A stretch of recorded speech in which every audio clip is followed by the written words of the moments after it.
Only 30,000 miles as a 2013. That means it's perfect, it's flawless, and it'll drive for another 100,000 miles flawlessly, right? Wrong. Let's get started.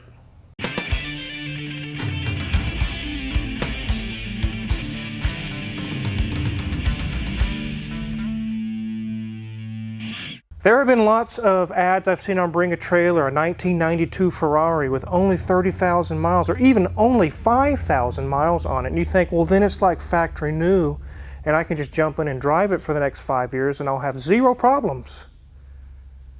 The opposite is true. You will probably have nothing but problems. And I always think it's strange that people double down and pay double what a car's worth because of such low mileage.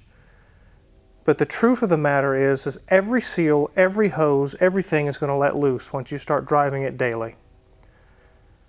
Maybe some people aren't going to drive it. They're just going to get it home and park it under a tarp or a car cover or whatever. I don't know. Same thing here. This is a 2013 Maserati GranTurismo. It's from a local dealer. It's very low miles. They want to get a few things fixed on it before they put it on their lot, which makes sense because you definitely don't want to sell it that way. You want to ask top dollar. So we'll take a look around it today. There's a big oil leak, and we'll find out after we look underneath of it what the oil leak is. Let's take a look at this thing. It's a little dusty and dirty. It was drove up here. I think it rained a little bit or something, but these things are beautiful. It looks like a catfish, Mrs. Wizard. A very beautiful catfish. You're right, it is very beautiful. I love the GranTurismos. They are very, very sweet cars. I love this metallic blue color as well. It definitely does this car justice. As we come around to the side, you can see some little things like in the headlight right here. The headlight assembly actually says Maserati. Some nice styling there. And speaking of nice styling, even the wheels have the Maserati trident kind of in the little forks, I guess you want to call it, the spokes, I should say, of the wheels. Really, really cool looking wheels. Some might find them odd, but I really like them. On the quarter panel, we see our iconic Maserati Venti ports. Mrs. Wizard's Levante has those, GranTurismos have them, Quattroportes have them. It's just a very, very Maserati thing to have. Too bad Buick stole that. Yep, and you can see it's designed by Pininfarina down below on the little badge. This has a very long, sleek body, and you can see that it is a convertible, which would be very, very fun in sunny weather, which is what we're getting into here in Kansas. It's starting to warm up and be nice weather. Here is the back. It has nice taillights with the large Maserati emblem so that you do not mistake it for a Kia. Actually, it's kind of difficult to mistake it for a Kia. It doesn't look like one, but these things sound amazing. We are not going to be able to start it up on this video because we have some stuff apart, but they sound very amazing. Let's go ahead and hop into the interior. There you go, ladies and gents. You can see it, 30,223 miles. And interior-wise, it's going to present very well because it doesn't have much road time on it. As we look at the dash, it's in really good shape, and it's like a navy blue. Leather wrapped with some wood trim as well, and then we go to a lovely camel color leather as well. If we look over there, we can see it says GranTurismo. As we move over, we'll see the classic analog clock. That is Hallmark 2 Maserati with the Maserati symbol in it. You'll see Maserati puts their symbol in about everything. If you were to play a drinking game, not that I'm telling you to, but you could quite possibly become quite inebriated by all the Maserati, either the word or the trident. But we have a lovely infotainment system. One thing that is interesting is that it does have the numbers actually as physical buttons, not what you would type on the screen. 2013, don't have that touch screen integrated yet. We move down, you'll see some simple HVAC controls down there as well. We do have our gear selector, and I said Maserati symbol.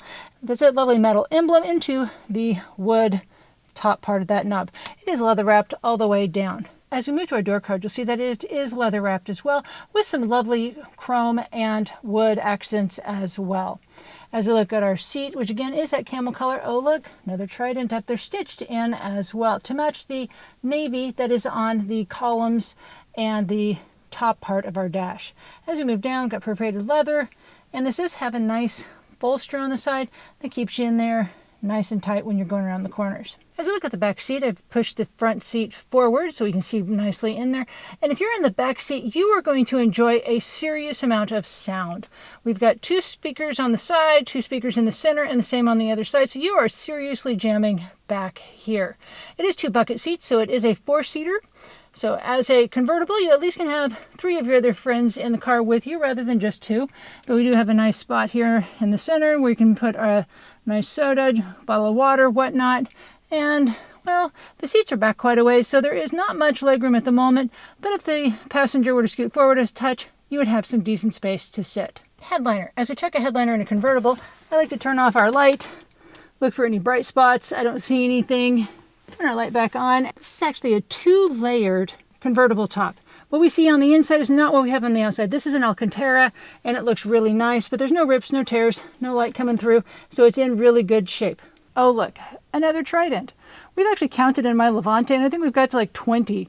They're just absolutely everywhere. We can't see them on the camera so well, but there's on the glass. They're every little spot, so they're very proud to put their logo where people can find them. Again, simple controls here with leather and nice wood as well. So this is presenting very well. I'm curious, what are we going to find underneath? Let's get this in the air.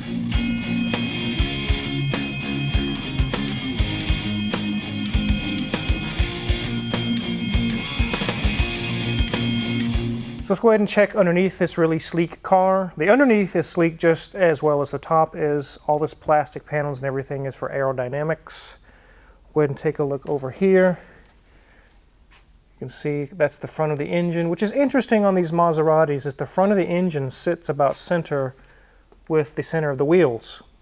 It's not like an American car where it sits way forward of the wheels, an older American car. These are for weight distribution. We can look through the back side here and see our radiator and our fans. Everything's nice and dry. We'll go to this wheel over here. Brakes are good. Little ride height sensor is good. Sway bar link is good. And our very expensive Skyhook strut is not leaking. It's good. Brakes are good here. Sway bar link is good. Strut is good. Nothing loose. Everything's looking really nice there. As we come back to the engine here, we can see Scarico Olio, engine oil. There's a drain there. Everything's nice and dry up to the bell housing, and it's just, from there back is soaked in oil. You can see it's just blown all the way back here. And we'll lower the car in a minute and show you where it came from. But you can see it's dripping from up above. It's all down the cylinder head and on the exhaust manifolds, and it's dribbling its way down to the bell housing. All the sweatness here is coming from up above, and then the wind blows it all the way back. Our transmission is actually nice and dry. This is actually just all engine oil. You can see that it's just been dripping tons of oil out. But it only has 30,000 miles. This thing's perfect, right? Wrong. Because it's only 30,000 miles, it's been sitting for a long time, and some of the seals up above have gotten dry, and now it's being driven. It's starting to leak. Luckily, we're addressing those things so that it can be sold and it'll be solved. But keep that in mind when you find a car. Only 10,000 miles on it. It's perfect. Probably not. Let's go ahead and keep on moving along. Here's a resonator. More oil leak again. We come back to our drive shaft, which is not a flex disc. It actually has a little, like a CV joint.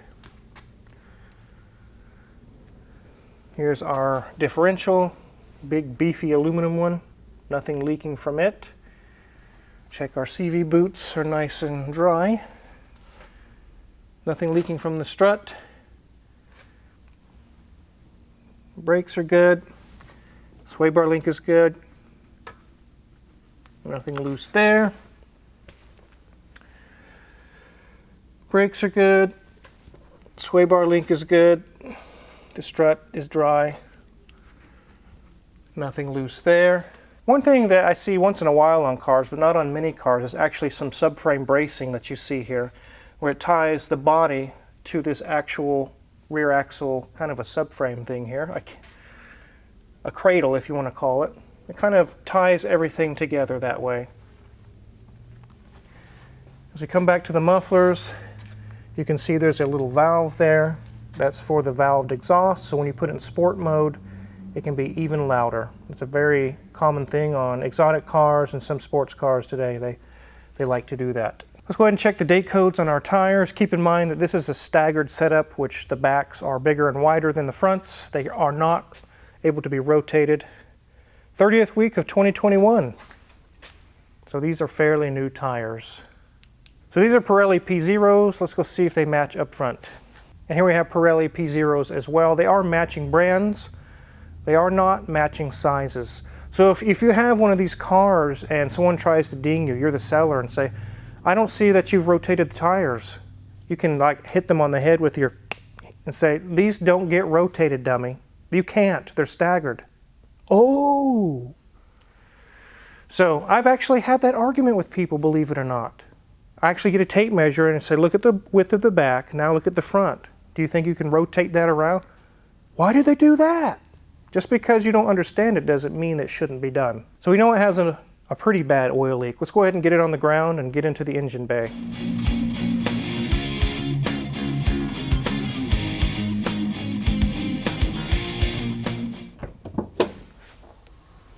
Hey, the hood struts work. And as you can see, Danielson actually has a lot of stuff apart already. There's a big cowling that goes up here. You will not be able to get the valve covers off and get to the bolts with the cowling in the way. There's actually quite a lot of things in the way in order to get these valve covers off. This is not a 30-minute job. This isn't Grandpa's Chevy 350. There's quite a lot involved just to actually get down to them and get them off. There's a little PCV valve here we've removed and put some paper there to keep anything from falling in. But there's these pipes and things that Danielson actually has a bungee cord. I'll go ahead and put it back for him. Like that. It keeps it out of the way. All the coils have to come off. There's some more hoses, PCV hoses and things. There's a cam sensor in the back. And even then, it's tough to get off. There's these variator solenoids. You say, oh, I'll just pull it right off. Nope. This air conditioning line is in the way. But this is where our oil leak is coming from. It is the valve cover gaskets. They're leaking really bad in the back, and it's literally pouring down the block, down to the bell housing, and all the way down the bottom side of the car. Here we are on the passenger side. There is a box here that is our control unit. Everything's unbolted and moved out of the way because it as well was in the way of getting these valve covers off. And again, you can pull them straight up on the variator solenoid and it hits our oil dipstick tube. Danielson's going to finish taking the few things apart and they'll be able to come right up. I'm not going to jump ahead and take over his job because then he'll forget where he was.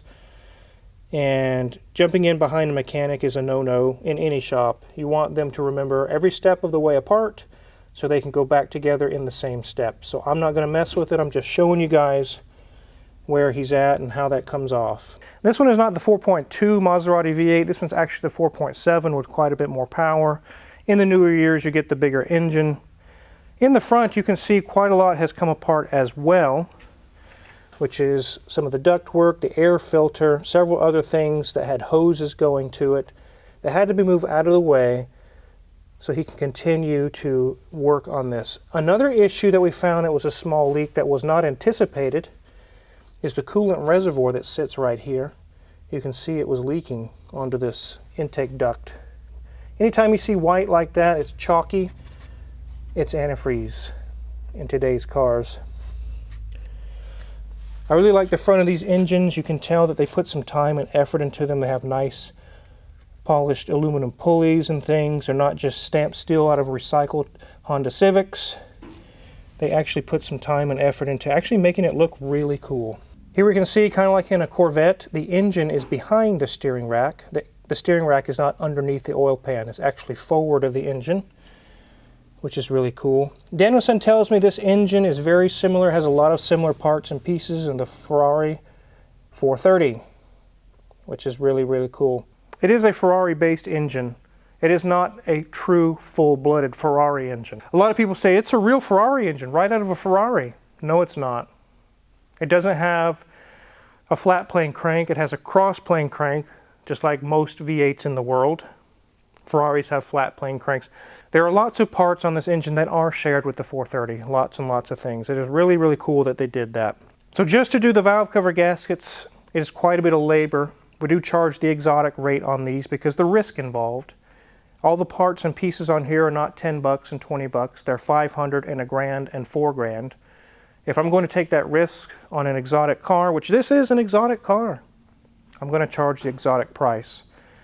So you can see already we have quite a bit of labor involved. Let's go ahead and move over to this cart. It's our handy dandy school audio video cart. You guys remember those, especially some of those that are in our late 30s, 40s, and 50s.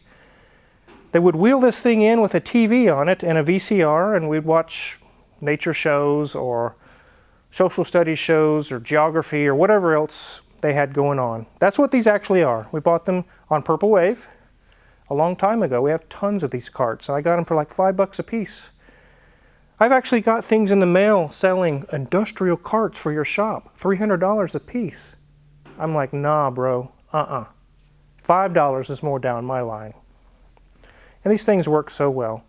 Here's our PCV valve we talked about. That came off the valve cover. It has a little filter that kind of catches the vapor and drops it as oil back into the engine. There's our coils. There's our wiper arms. Here's some plastic covers. Here's our air filter housing and some of the ductwork that goes along with it. I mentioned to you guys that it had a leaking coolant reservoir, and here it is. And this is common on these. You can see the seam. It's just pouring out. So here I am peeing on the ground. Wizard. Maybe that could be plastic welded, but if I have an exotic car, I really don't want people opening the hood and seeing plastic weld and backyard repairs. That's not really what you do on these cars. So we got a new one ordered. It'll be installed. That one will be thrown away. Down below we see some panels and things that were on the engine area. It covered up a lot. You really can't see much or get to much with these panels in the way. There's quite a lot of nuts and bolts and screws here. One last thing that Danielson has done, and there was some wiring that goes to this strut. Like I said, it's skyhook suspension, which is kind of like Magneride or something like that. It electronically can change this dampening rate of the shock. And there was some wiring damage here. We got that repaired, and it took care of one of the codes. It had actually a warning light on the dash. So nothing major, just getting caught up on a lot of little things because it's been sitting for a long time. Once we get these issues solved, it will be a cherry car and be ready for sale. It'll be a really, really sweet car for somebody to purchase. But just keep in mind, when you see that dream car of yours and it say the miles are so low, this is probably what you're going to get into unless it's been serviced and had those issues taken care of. You can also take that into consideration when you go to purchase a vehicle. If you can get a good price on it, you can save a little bit aside to take care of these services and things, but maybe it's very low miles and they've had these issues taken care of. Then it's definitely ready for sale. But if it's like, I just pulled it out of the garage, 30,000 miles, here it is, very likely you're going to have some things that need to be taken care of, just like this customer here, this dealer's getting them taken care of. These Maseratis, whether it be the Coupe, Quattroporte, GranTurismo, Ghibli, they're not hard to work on. They're actually very easy to work on. There might be more time involved, but they're not necessarily difficult. But where they really get you is the parts prices. Danielson had mentioned to me there was only 2 vehicles that were at or above Ferrari pricing when he worked at the Ferrari dealership in Clearwater or Tampa area. And that was Aston Martins, which were higher than a Ferrari, and Maseratis. They literally are at Ferrari pricing when you get parts. It's not like, well, this is a lower model, this is not a real Ferrari, so the prices are cheaper on the parts. No, they're not. They're the same. We just had to replace the AC compressor on Mrs. Wizard's Maserati. It wasn't $100 or $200. It was $1,000. That's not including any labor or anything. Obviously, we did the labor. So why are the prices so high on these? Why are the parts prices so high? I don't know. I don't set those prices. If you buy a Maserati and get it cheap and think, I'll fix this thing up, no, you probably won't. They're very, very expensive to repair. And this train of thought can also apply to Bentleys. They're very, very expensive to work on. Another thing to keep in mind if you're looking to buy one of these that needs work, or one of those, you're not going to take it down to your local corner mechanic and say, hey, can you fix this up, bro? They're going to be like, nope, that's not coming into my shop. My insurance won't even cover that. If something were to happen, if it fell off a lift or something bad happened, I don't have insurance coverage for that level of a car.